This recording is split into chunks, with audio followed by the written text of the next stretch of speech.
ये बैठक के मेन उद्देश्य क्या है आपका?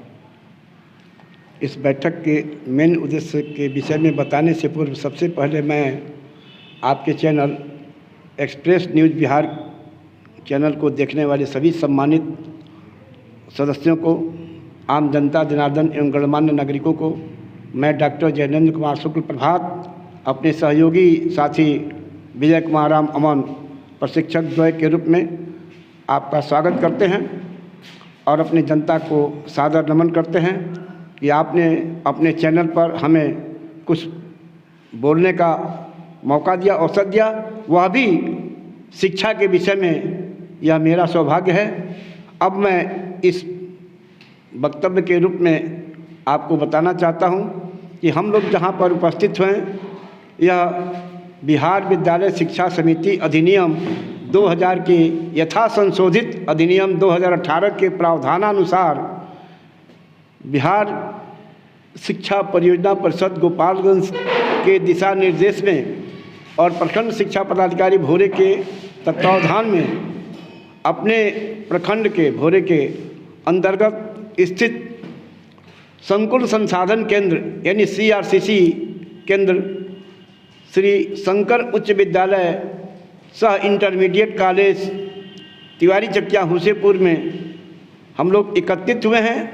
एक गुच्छ के रूप में विद्यालय शिक्षा समिति के सदस्यों को प्रशिक्षण देने के लिए इस समिति में एक विद्यालय से सदस्यों की संख्या निर्धारित की गई है और विद्यालय में गुच्छ की संख्या निर्धारित की गई है। कुल 42 सदस्य इसमें रहेंगे, 2 प्रशिक्षक रहेंगे, यानी 44 की टीम रहेगी।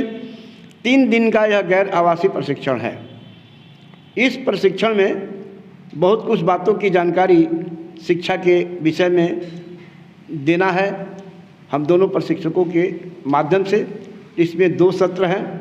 प्रथम सत्र में उद्घाटन, पंजीयन और सभी शिक्षकों का नामांकन इत्यादि करके दीप प्रज्वलन करके कार्यक्रम का उद्घाटन करना है।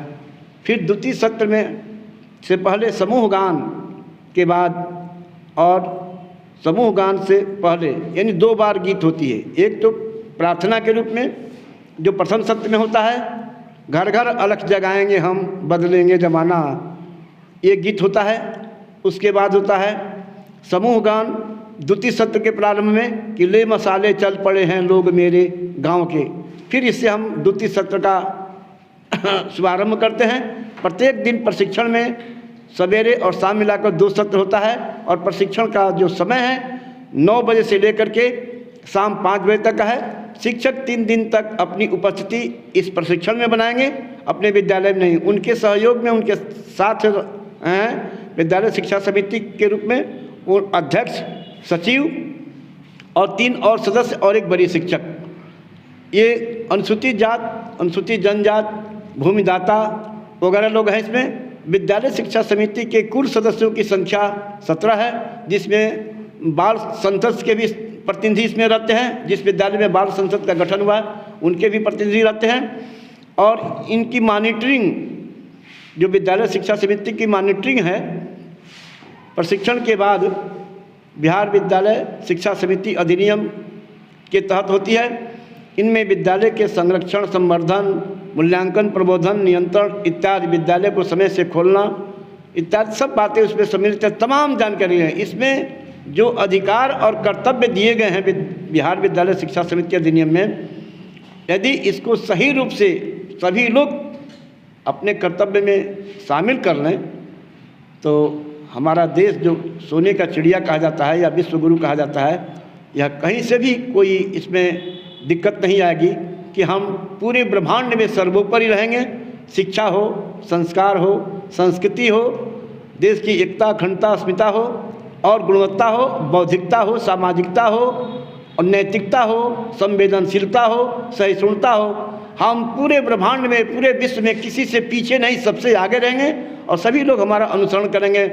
इस शिक्षा समिति में इतना अधिकार है, इतना कर्तव्य है, इतना दायित्व है कि हम उसको निभाने में स्वयं में सफल नहीं हो पाते हैं। तमाम प्रकार की हमारी मजबूरियां ऐसी होती हैं, सामाजिक मजबूरियां हैं, पारिवारिक मजबूरियां हैं, प्रशासनिक मजबूरियां हैं, कुछ हद में हम उसको समझ भी नहीं पाते, यह भी बातें हैं, क्योंकि हमारे इस समिति में तमाम प्रकार के लोग हैं, शिक्षित भी हैं, अशिक्षित भी हैं, ज्ञान का भी अभाव है, कुछ लोग बहुत प्रखर हैं, तो उनके ज्ञान का लाभ समिति के सभी लोगों को समय से मिल नहीं पाता है। इन्हीं सबों का कोऑर्डिनेशन, समन्वय बनाने के लिए सरकार ने बहुत सोच समझ करके यूनिसेफ के सहयोग से एक सर्वेक्षण कराया, और सर्वेक्षण के बाद यह पाया कि आखिर विद्यालयों में हरासमेंट क्यों हो रहा है। तो इसमें लोक भागीदारी की कमी पाई गई, यानी सामुदायिक लोगों का प्रतिनिधित्व कम पाया गया, शिक्षक ही ज़्यादा रहे। तो इसलिए इन शिक्षकों के साथ समन्वय बना करके काम करने के लिए सरकार ने महसूस किया कि गांव समाज के लोग किसी न किसी रूप में इसमें समाहित किए जाएं और लोक भागीदारी की पहल हो, लोक सशक्तिकरण की पहल बनाई जाए, जिससे सभी लोग मिलकर आपस में समन्वय बनाएं और काम अच्छा हो, शिक्षा में गुणात्मक विकास हो, संख्यात्मक विकास हो। इसी भावना को लेकर के विद्यालय शिक्षा समिति अधिनियम का गठन किया गया और इसे बिहार विधानसभा और बिहार विधान परिषद दोनों को मिला करके बिहार विधानमंडल में पारित किया गया और माननीय महामहिम राज्यपाल महोदय के हस्ताक्षर से यह एक अधिनियम बना, जिसका नाम, जिसका रूप दिया गया बिहार विद्यालय शिक्षा समिति अधिनियम VSS 2000। और 2000 का यथा संशोधित अधिनियम चल रहा है 2018 के बाद से अभी इसमें कोई संशोधन नहीं हुआ। 2018 में जो संशोधन हुआ उसी के आधार पर यह कार्यक्रम चल रहा। पहले इसमें 13 सदस्य हुआ करते थे, उसके बाद से 15 सदस्य हुए, फिर उसके बाद से इसमें 17 सदस्य हुए। और पहले जब बना अधिनियम 2000